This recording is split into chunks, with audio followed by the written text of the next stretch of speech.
Psychological assessment করাটা অনেক সময় ডিফিকাল্ট হয়ে যায় তার হিস্ট্রি থেকে। তার হয়তো বোঝাই যাচ্ছে না তার কারণটা কি। তো বিষয়টা তো খুব জটিল, মনস্তত্ত্ব বিষয়টা খুব জটিল জিনিস। আমি নিজে যখন লিখতে যাই তখন আমি বুঝি যে একটা চরিত্রের মনস্তত্ত্ব আস্তে আস্তে আস্তে আস্তে তৈরি করতে হয় আমার। সেটা কোথাও আমার মনস্তত্ত্ব থেকেই আসে। তো আমি বুঝি যে ব্যাপারটা খুবই জটিল, কিন্তু আমি জেনারেলি বলছি যে আপনার একজন মানুষের সাইকোলজিতে ইন্টারেস্ট বিভিন্ন কারণে তৈরি হয়। তো আমি খুবই পার্সোনালি আপনার কাছ থেকে জানতে যে আপনার সাইকোলজির প্রতি এই ইন্টারেস্টটা তৈরি হলো কি করে, এবং আপনি এই ক্লিনিক্যাল সাইকোলজিতে আসলেন কি করে?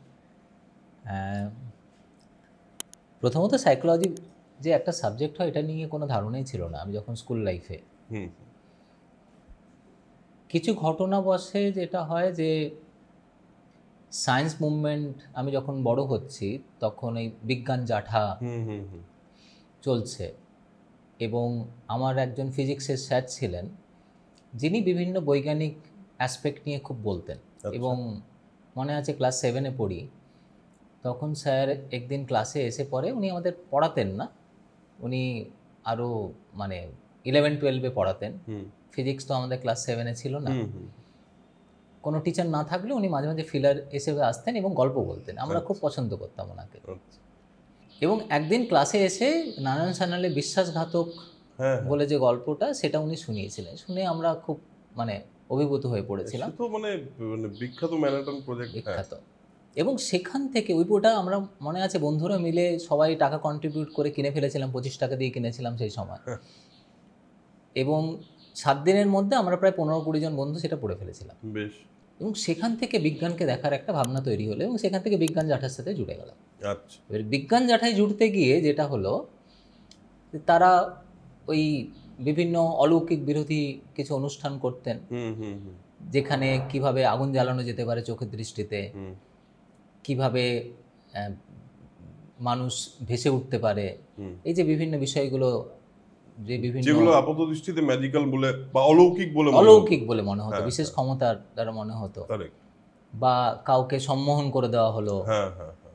এবং তাতে দেখা গেল সম্মোহন করার ফলে সে বিশেষ ক্ষমতার অধিকারী হয়ে যাচ্ছে, হুম হুম যে আগুনের উপর দিয়ে চলে যাচ্ছে হুম বা পেরেকের উপর শুয়ে থাকতে পারছে। হুম। তো এগুলো যখন বৈজ্ঞানিক ব্যাখ্যা পেতে শুরু করলাম, তখন মনে হলো বাহ, ব্যাপারটা তো বেশ ইন্টারেস্টিং।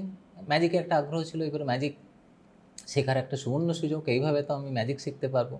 করে তাদের পেছনে আরও দৌড়তে শুরু করলাম, এবং তারা খুব সুন্দরভাবে তখন আমি এবং আমার এক বন্ধু দুজনকে আহ, বলেন যে হ্যাঁ আয়, তাদের কাছে রাখতো, বিভিন্ন গল্প বলতো।